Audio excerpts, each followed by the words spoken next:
Okay, in this video we're going to look at Midi In on the tetrachords, and this video is for firmware version 24.10.24 and up. So to get into the Midi In menu, press and hold Shift and press Midi In. Now there's two ways the tetrachords reacts to incoming MIDI. The first is called Simple Triggers mode and the second is called Quantise mode.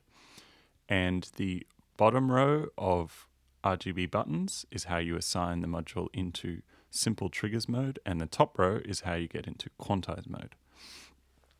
So right now let's look at Simple Triggers. So we'll press and hold Shift and press Midi In. Now you can see by default MIDI channel 1 is assigned in Simple Triggers mode, which means it's flashing. If you want to change to MIDI in channel 2, you can move to channel 2. Channel 3, you can have multiple channels active at once. And then if you want, say, channel 5, you can see up here there are 5 banks on the pills, 4 banks on the pills of 4 MIDI channels.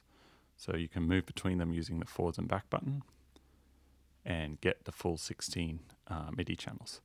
So for now, let's just show an example of what Simple Triggers does. So I'm going to assign MIDI in 1, and then on the Arturia key step here, I'm sending out on MIDI channel 1.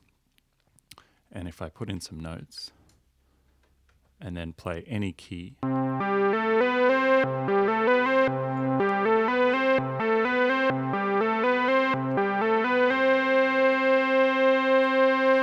module is just reacting to the note on and off messages sent from the key step.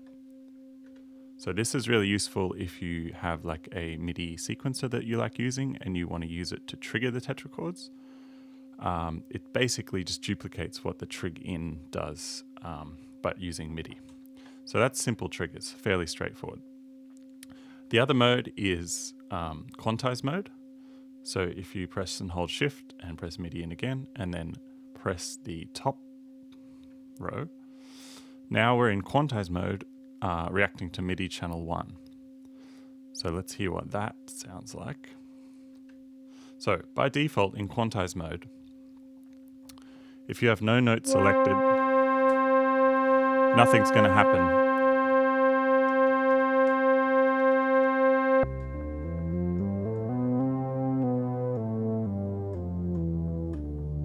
So the tetrachords is processing the incoming MIDI and using the panel. So it's quantizing it to the scale and to what notes you have selected. So if I have all the notes selected and I'm in C major, which I currently am, I'm only going to hear notes from the C major scale, regardless of what note I play on the MIDI keyboard. And then if I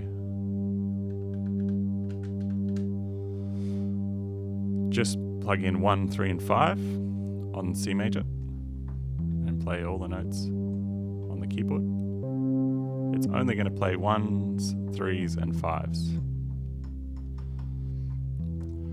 So it's fairly straightforward. It just works basically as the tetrachord works. It's just processing the incoming MIDI and quantizing it to what you have going on the tetrachords.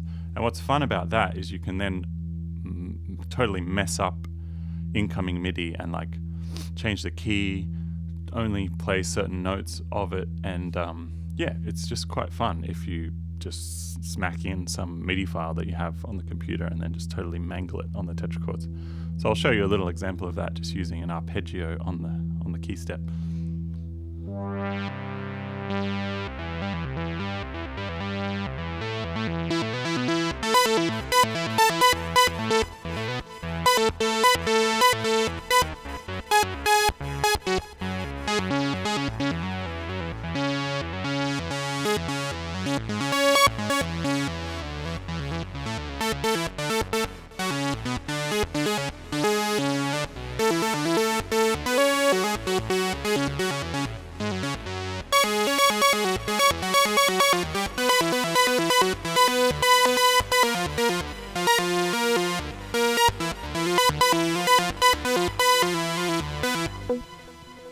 So that's using the same MIDI information coming in the entire time, but I'm just moving it around using the tetrachords panel. If you don't want it to quantize to what's going on the tetrachords, you can go into chromatic quantizing mode. So it's the same thing, Shift, Midi In, select quantize mode at the top, but then press the chromatic button.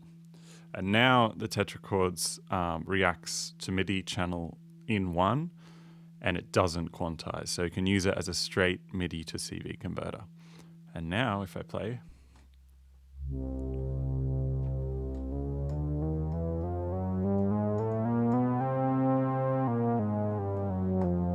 I get the full chromatic MIDI situation going. It also is polyphonic.